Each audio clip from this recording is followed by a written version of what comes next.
Hello everyone, this is Mary Ann and welcome back to my channel.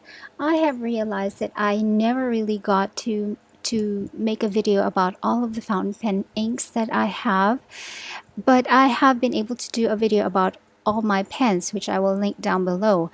Now in this video, I am going to share with you all the inks that I have left, because at one point in time, I think it was 2013 and 2014, I had about 37 inks, 37-ish, a little less than 40 bottles of inks in total. I don't use cartridges, it's always bottled inks, and I never got to do a video of those. But around 2015, I have disposed of all of the inks that I wasn't really using, that I didn't like, or that looked pretty much the same as the inks that I have always used, but they were of a different brand and a different, color name, but it looks the same. So I disposed of all of those. I sold some of them and I gave away some of them. And I also threw away all of the bottles that I had that were, that had very, very little ink in it, that I couldn't even submerge the entire nib in the bottle, and it was hard to use a syringe to take it out. I'm really not very comfortable working with syringes, so I didn't want to do that. Those bottles I have already discarded or disposed of. So in this video, we are going to swatch all of the inks that I have left. I have 23 different inks that are still in their original bottles, and this is going to be what's in this video, which I will call All of My Inks Part 1. The paper that we're going to be using to swatch all of these inks is the Tomoe River paper. I have here a pack of A4 loose sheets, and I'm going to just take out 2 or 3 to use for swatching the inks. And for swatching, we're not going to be using a fountain pen. Instead, we're going to be using a dip pen, and the nib that I will be using for it is the Browse 361. It's also known as the Blue Pumpkin, and I'm just going to be using an ordinary wooden nib holder for it. What you do is you just pop in the end of the nib into the metal collar inside the wooden holder. And this is how we are going to do this. After every ink that I have used, I will dip the nib into 1 cup of water, and then I will dip it again a second time in a different cup of water, and then wipe it down with a tissue in order to avoid contamination across the different bottles of ink. The first ink we have here is the Atramentis Ochre Yellow. It comes in a glass bottle that has 35 milliliters worth of ink in it. And I just dipped my nib into the bottle like so, just enough to submerge the business end of the nib, that bulbous thing, the one that curves, like a pumpkin. And it looks light when you first lay it down, and the nib that I'm using really lays it down really wet. And if you're familiar with my fountain pen videos, you will know that I like that kind of writing, something that's really wet, so that ink pools on certain parts of the stroke, and they dry darker than some parts. And I'm also going to lay it down a second time so you can better see the variation of the ink. Now, the performance of the ink on paper is also dependent on how much of it has been placed on the nib. As you can see, some strokes are really wetter than others, and of course, as you keep using the nib with the ink in it, it's gonna taper off, and that's when you have to re-dip the nib into the ink bottle again. And here is how that particular ink looks like when it's written with a fountain pen on the Midori Traveler's Notebook lightweight paper insert. That's the exact same ink, but I didn't use a dip pen for that. I used a medium nib fountain pen. Our next ink to swatch would be another from the Atramentis, and this time it's the Khaki. It comes in the same bottle, also 35 milliliters. And although I don't really use this ink so much, I held on to it because I haven't really seen any ink that is similar to it. I have seen one of the Pilot Iroshizuku colors, um, but I haven't really gotten around to purchasing it. And I decided to hold on to this bottle instead. And it is a good ink. It behaves very well in any pen. I have tried it on converter pens like the Lamy All Star and Lamy Safaris that I have, and I've also tried it on piston filler pens like the Pelikan, and they have never clogged, they have never performed badly, they have never hiccuped. And that is how the ink looks on the Tomoe River paper. And how it looks like on the Midori lightweight insert is this. It is slightly darker and slightly more brown than the Atramentis ochre yellow, but I think it is really a true khaki, and the khaki-ness of the color comes out when writing with this kind of fountain pen that is a medium nib that I used there, as compared with the dip pen that I used for the swatch. And the next ink we have is another De Atramentis ink. It's the Christmas ink. It comes in a red color, and it's a scented ink. It has a cinnamon aroma that comes out when you take the cap off. And I don't remember the year of this. It could be 2012, but I'm not sure. And the color is red, but it lays down something like a wine color or a burgundy color. It's very, very pretty. And the scent that it has, the cinnamon, is not very overpowering. It's quite subtle. And if you write an entire Christmas card with this ink, the person who receives it is gonna still smell it because the scent stays very, very well. It is a really, really classy ink that I like, and that's the reason why I held on to it. But I haven't really written any letters using this particular ink. And come to think of it, I haven't even written a journal entry using this ink, and I am wondering why, because it's a very, very nice ink. Our next ink is the Rohrer and Klinger Alt-Goldgrun. The brand is Rohrer and Klinger, and we call it R&K for short, and the color is called Alt-Goldgrun. It is a combination of green and gold. It is a greenish gold or a goldish green, and it is quite pretty, although some people don't like it. I think someone from the Fountain Pen Network forum called it snot green. And it was kind of funny because when you're more aware of people calling it snot green, then you kind of start seeing the snot green in the color of the ink. But I still think it's a pretty ink in its own right.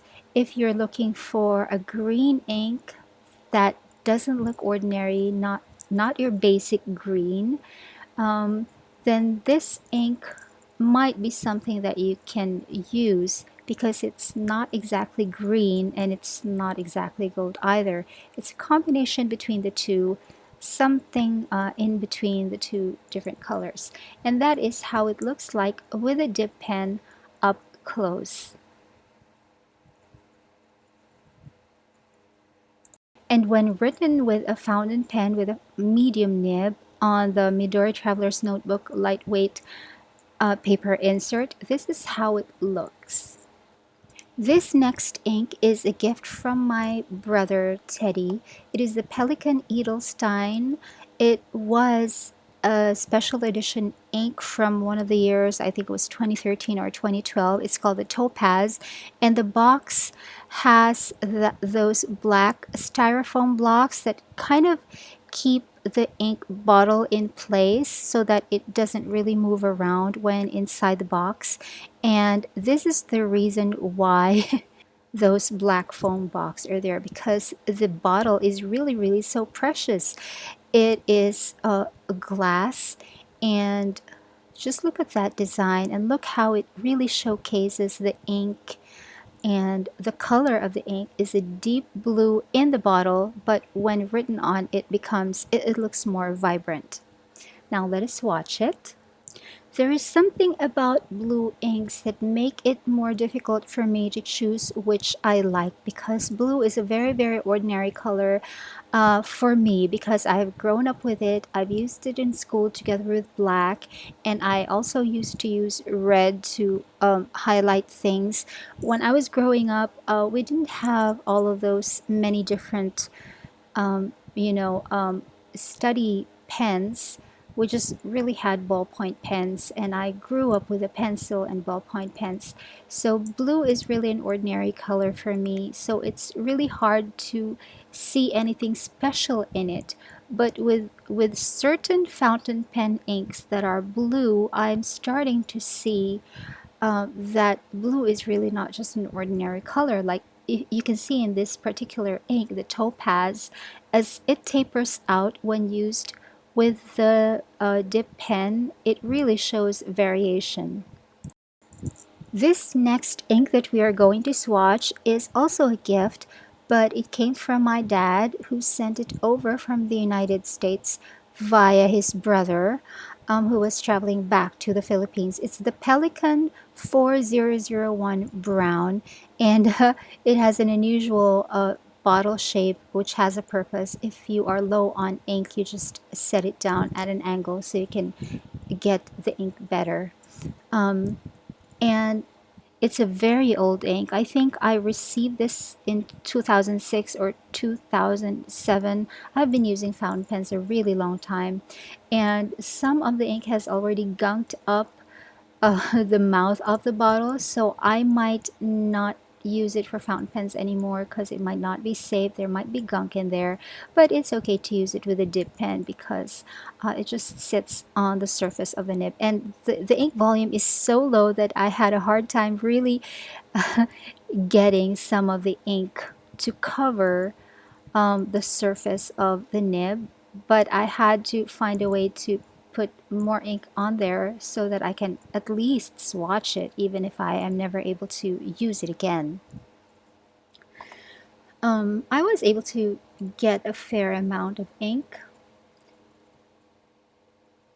and it is, when it was new, it was lighter. I think this swatch looks much darker than how I remember it to be because of the age of the ink. It's very old. It's more than 10 years old.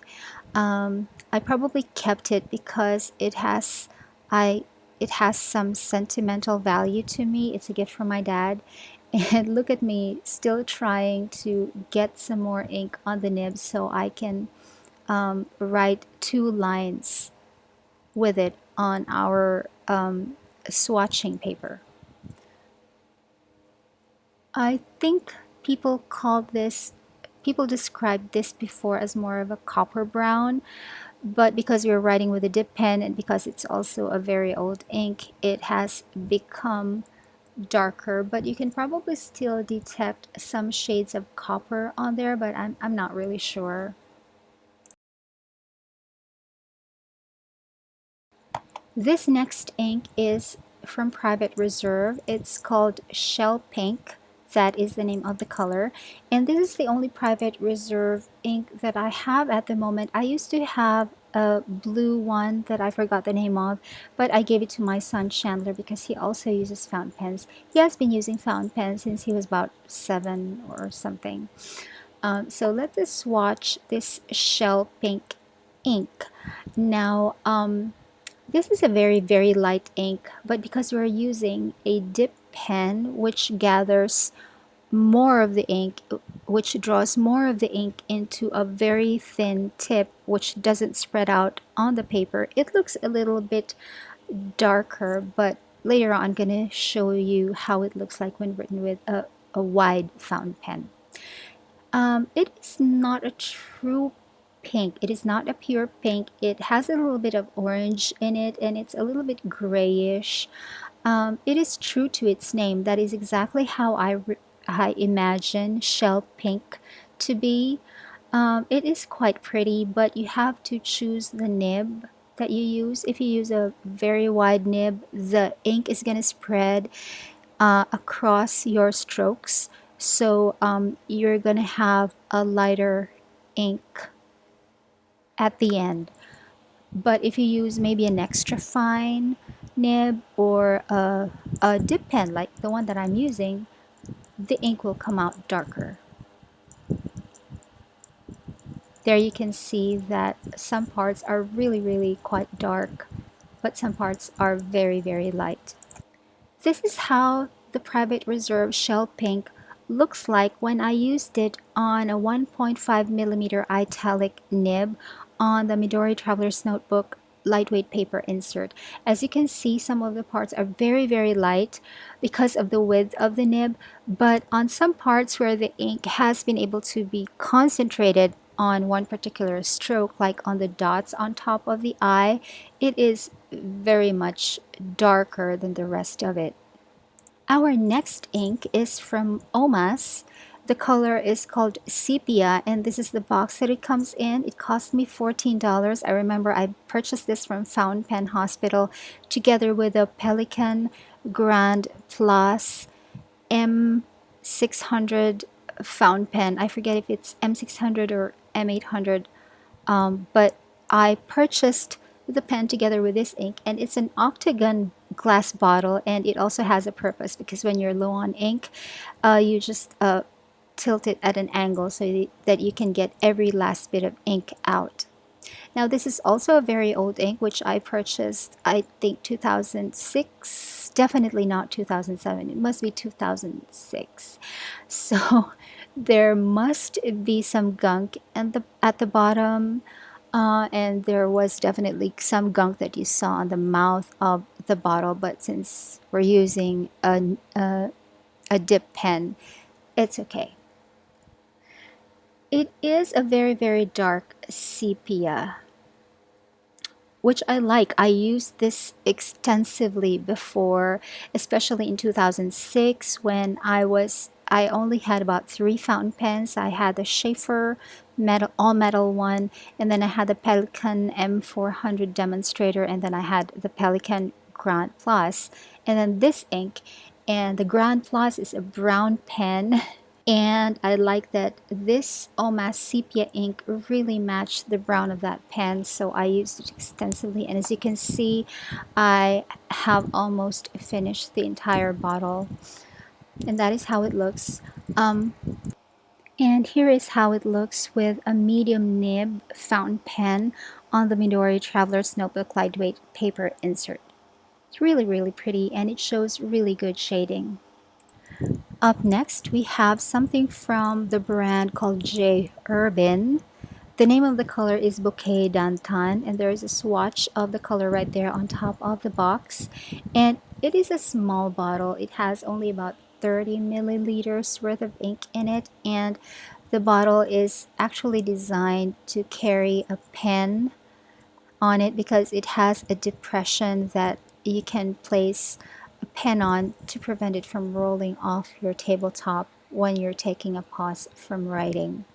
Now this is also a very light ink, as light as the Private Reserve Shell Pink that we have seen earlier, but if the Private Reserve Shell Pink has more orange in it, the J. Herbin Bouquet d'Antan has a little bit more purple in it. It is a more purplish pink, while the Shell Pink is a more orange pink. But you know, now that I am writing with it, I am reminded that the J. Herbin Bouquet d'Antan is really a very light ink. And for that reason, I never really got to use it in my journals, which is why I don't have a fountain pen sample to show you. I just didn't like that it was so light, and combined with a purplish undertone, it didn't really appeal to me.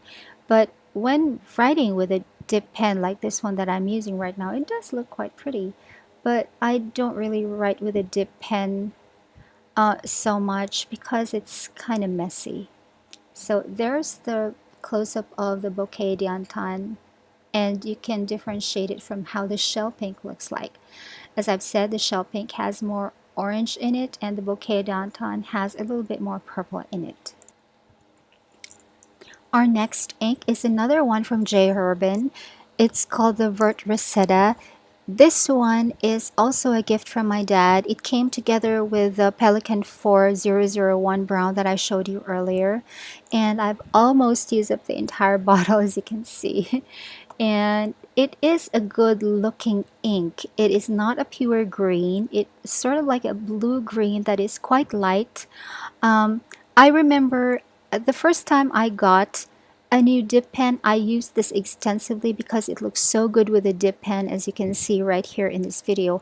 But when used with a regular fountain pen, it was very light, so I didn't use it with a fountain pen. But because I was so enamored with writing with a dip pen the first time I got a dip pen, I used that ink extensively. The next ink is the Waterman Havana. The color is brown, and it also has that unusual shape in which when you are low on ink, you just stand it at an angle so you can get as much of the ink from the bottom as you can.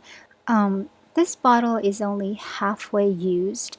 I did use it a lot before, but I also see gunk in it because it's a rather old pen. I think I got it, well, some of my inks are very old, and I don't remember when I got this bottle. It is an ordinary brown. For a while I liked it, which probably explains why I've been using it. I have already used up half of the bottle, but there's really nothing special about it. But Waterman inks are actually very good inks. They behave very well. In fact, I've heard that they're the best behaved inks for fountain pens, and the purpose of this is in my life, and I'm sure that other people do this too. When an ink clogs up a pen, or if an ink misbehaves in a pen, I usually rinse out the entire pen, clean it, and then air dry it. And then when the pen is ready to be loaded with ink again, I load it with a Waterman ink and use the pen and then reload it again with Waterman, and that way the pen starts to behave more normally. So Waterman is an ink that can be used to retrain your pen to behave more properly, I guess, if that's the correct word.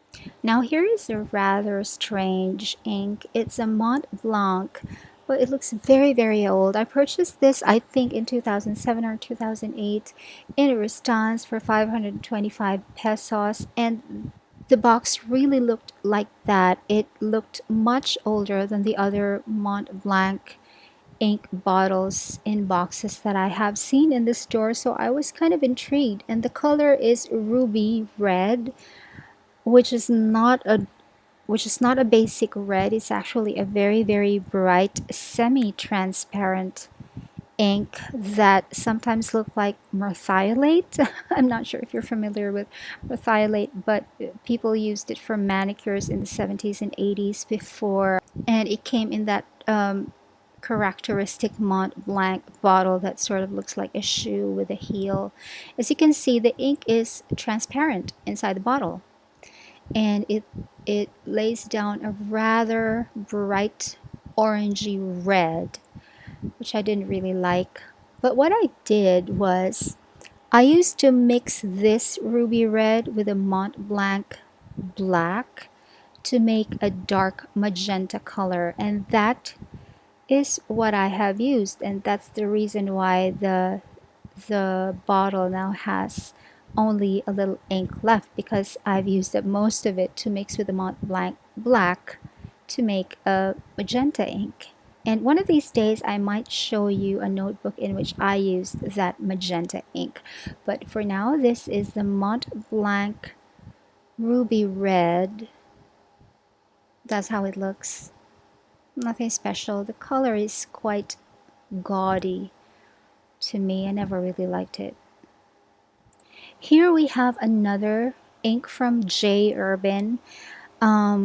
It's called the 1670 anniversary edition ink. The packaging looks different from the Vert Reseda and the Bouquet d'Antan that I showed you before because this is a special edition ink. It's still available. It has other colors as well, but this one is called Rouge Hematite and the bottle is really, really special. I really like it.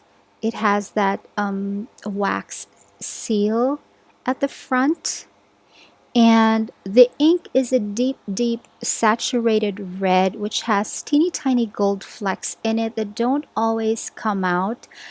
And I was trying to photograph it, but I couldn't really catch the gold flecks. But I will look for a picture online, and if I find it, I will link it down below. Now, the mouth of this bottle is very, very small, as you can see. The fatter nibs and fatter pens might not be able to go through that easily, but our dip pen did. I really, really like this ink. I wrote a lot with it. And you just cannot use any red fountain pen inks with fountain pens that are white, especially the part where you grip it, because red inks stain white pens so badly.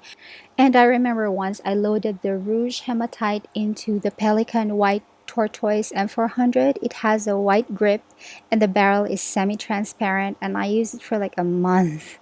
I kept reloading and reloading the ink into the pen whenever I ran out. And when I wanted to clean the pen, I had a hard time taking out the red stain, but I just simply soaked it for several days in water with a few drops of liquid detergent in it. I saved the pen, but I don't suggest that you do it. You shouldn't do it. But the ink is very, very beautiful. It is a deep saturated red. And you can even play around with the bigger nibs with this particular ink so that you can get more pooling on certain strokes, and that's what makes the gold flecks come out even more. The gold flecks are a little hard to capture on video and on still cameras, but here is a snapshot of how it looks when I used a 1.5 millimeter italic nib with it on the Midori Traveler's Notebook lightweight paper insert. You can see the shading and the variation in the ink. It's so beautiful, but I still wasn't able to capture the gold flecks in the ink. Next, we have another brown ink. This time it's the Sheaffer Skrip in brown, and it comes in this transparent box, and it comes in a glass bottle that has a wider base. It costs $350 from National Bookstore, and I purchased it around 2014, 2013. I don't really remember. I used to have a Sheaffer Skrip purple before, but I think I gave it away. I didn't really use it that much, and I don't really like purple ink so much. But here I found that I still have the brown Skrip ink, so let us swatch that. I have nothing special to say about this ink. I found it so ordinary, and by the time I purchased this ink, I was already so used to having used brown inks for a long time and making it a point to use brown ink in order to make my writing look vintage. So I was kind of over that. So I didn't really use this ink so much because brown fountain pen ink felt so ordinary to me already. But here is a swatch anyway. Um, I'm not sure how well behaved the Sheaffer Skrip inks are, but since I think I hardly ever use this ink in a fountain pen, it doesn't really matter. Now we move on to a Noodler's ink. I used to have a bunch of Noodler's inks, but I have disposed of most of them. This particular color is called Antietam. It was a gift from my brother when he went to Vietnam or something, and then he brought me back this ink. I have hardly ever used it. It's a red ink. It's bright, bright red. Nothing special about it. It's not as saturated as the Rouge Hematite, but it's not as orange as the Montblanc Ruby Red. So let's go right ahead and swatch it so you can see. It's actually a more of a brownish red. It's a traditional red ink. If you use one of those red sign pens for school or for work, that is exactly how it looks like. If you want an ordinary red that doesn't, make waves or doesn't cause a scandal in the office or with your writing, then I would recommend this ink. However, Noodler's inks are known to be quite bizarre because Noodlers have those bulletproof inks and they have those inks that don't freeze. So you can bring them when you're walking up Mount Everest, things like that.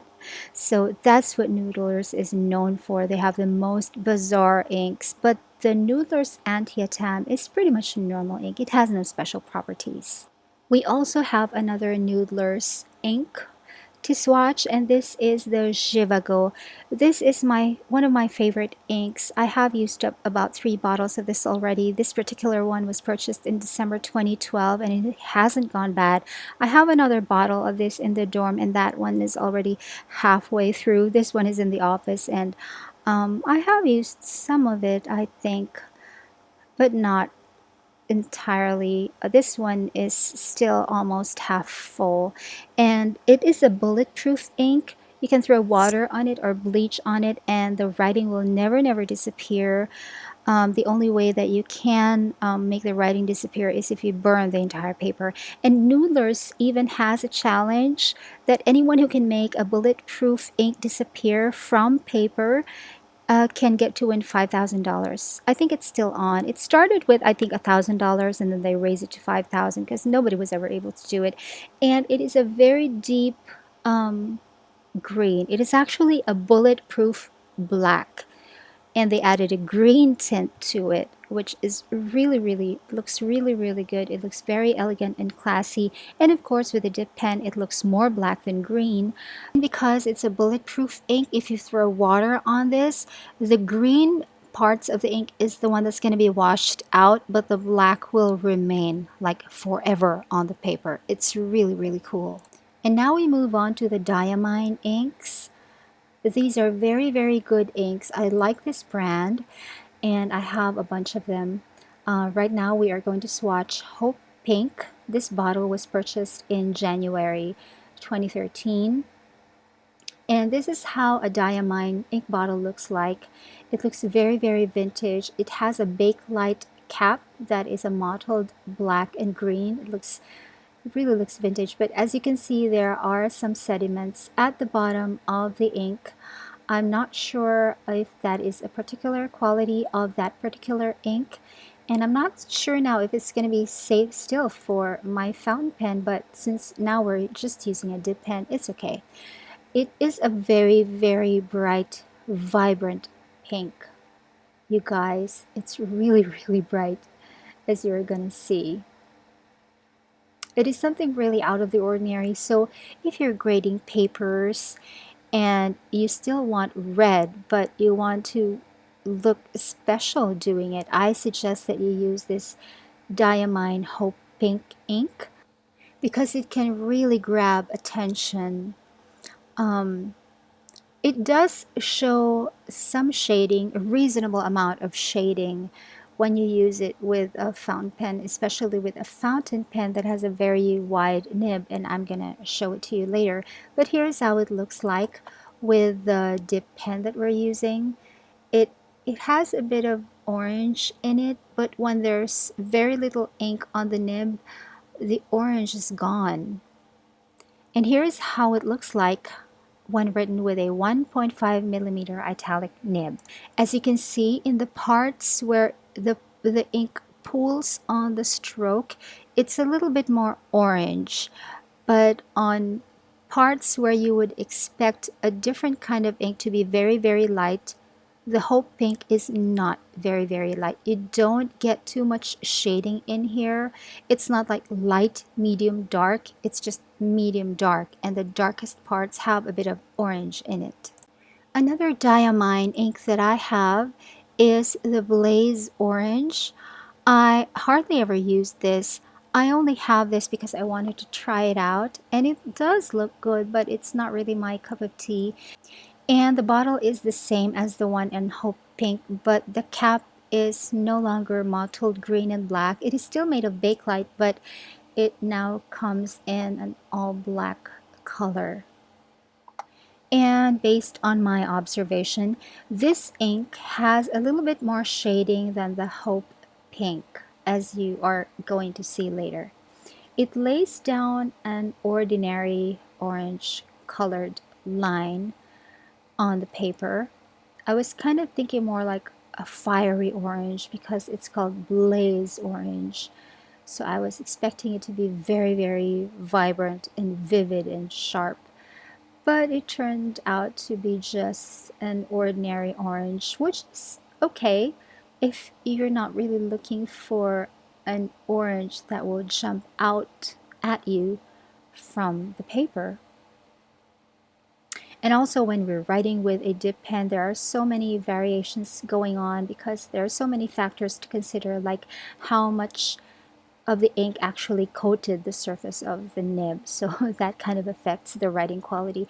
And that is Blaze Orange, not very special.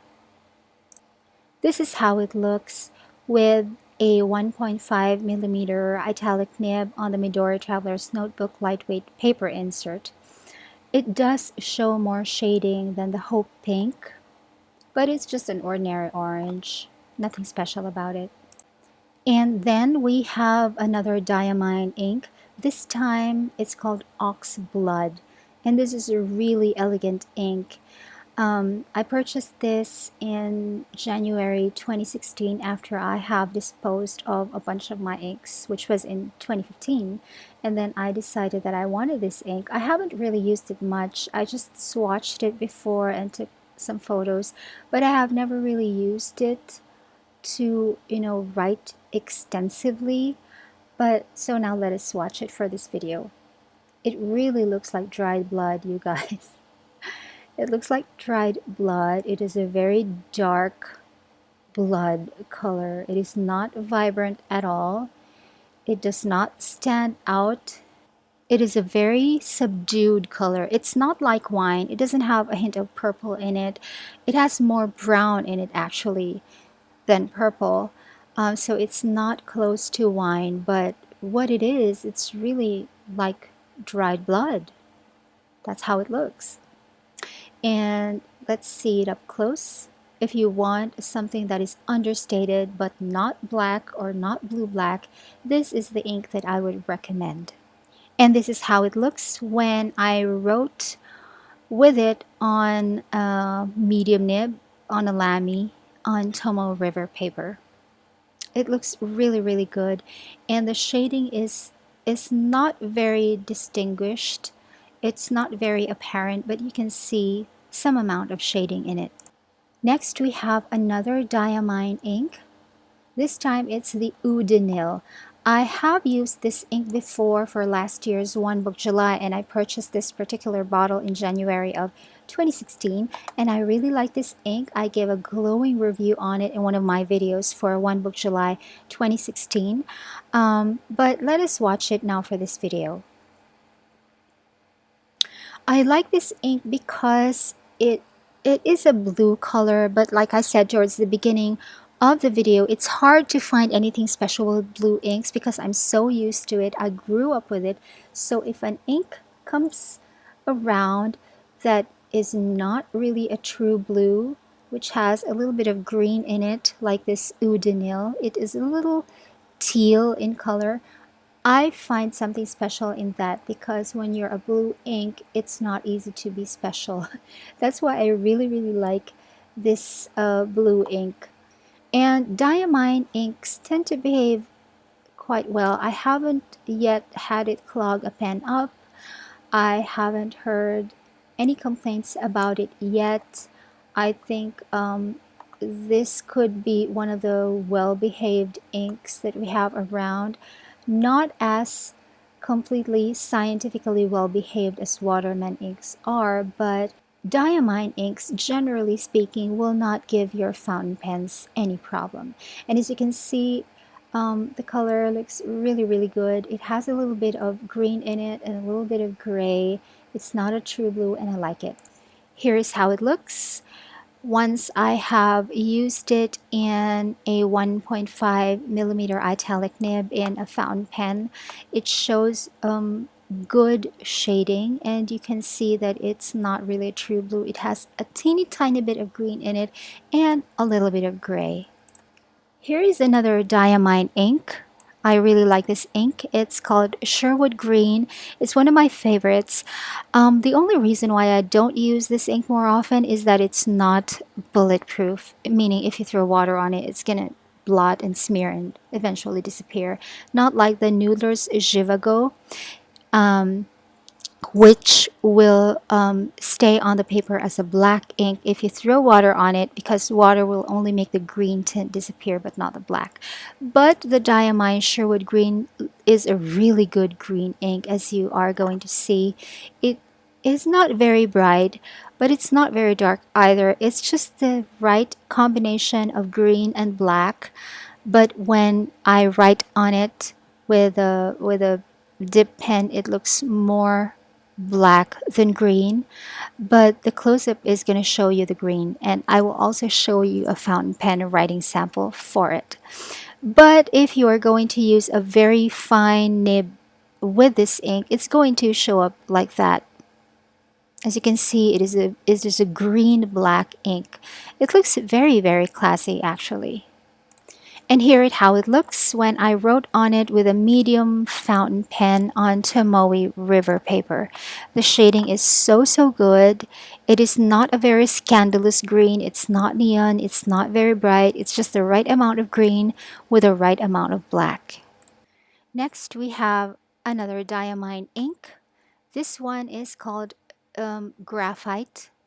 It is actually a gray ink, not charcoal gray. It's sort of like a mid-gray kind of color, and it comes in the classic Diamine ink bottle, but with a black bakelite cap instead of the mottled black and green.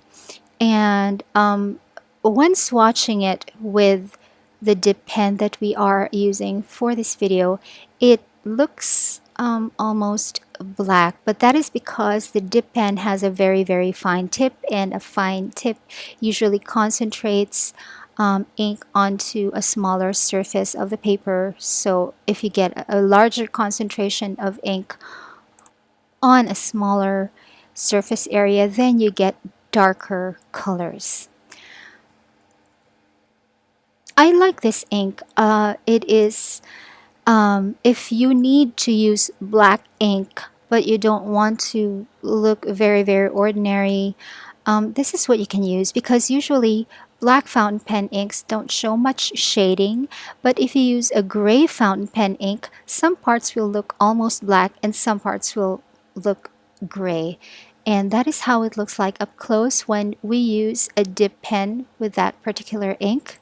And this is how it looks like when I loaded the ink into a fountain pen with a medium nib and wrote with it on Tomoe River paper. As you can see, some parts are lighter than others, but it's not completely black, and it's not completely gray either.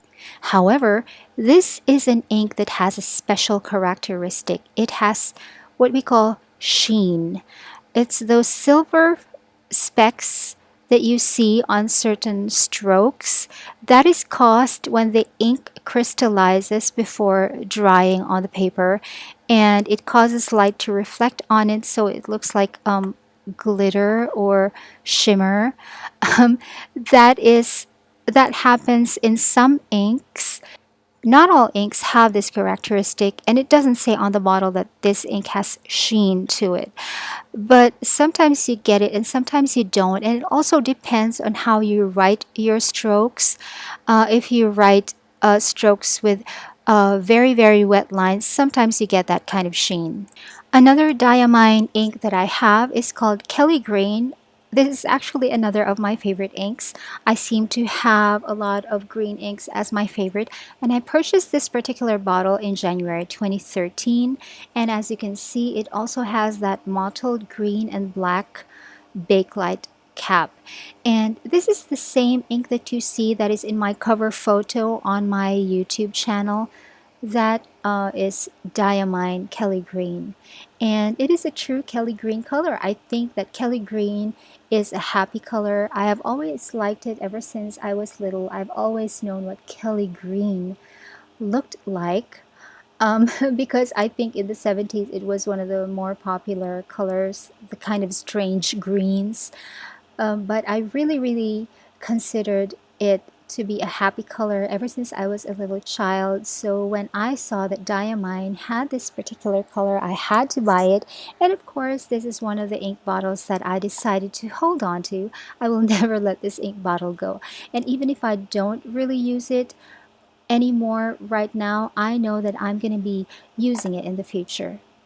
And this is how it looks like. It's a yellow green, but not like the Alt-Goldgrun. It has a deeper tone to it. This is how it looks when I used a medium nib fountain pen with the ink, and the paper I used is the Medora Traveler's Notebook Lightweight Paper Refill. The photo is a little blurry, but you can clearly see the color here and the shading. I think it's very pretty. I think it's a happy ink. And those are all the inks that I have in bottles with me, and I keep them all in this 5x8 index box that is very deep. I do have more to show you, like how I manage all of these inks, how I make it easy and convenient for me to use them, but that will come later in the next video, which I will call part 2. So catch me there. Until next time, thanks for watching. Bye!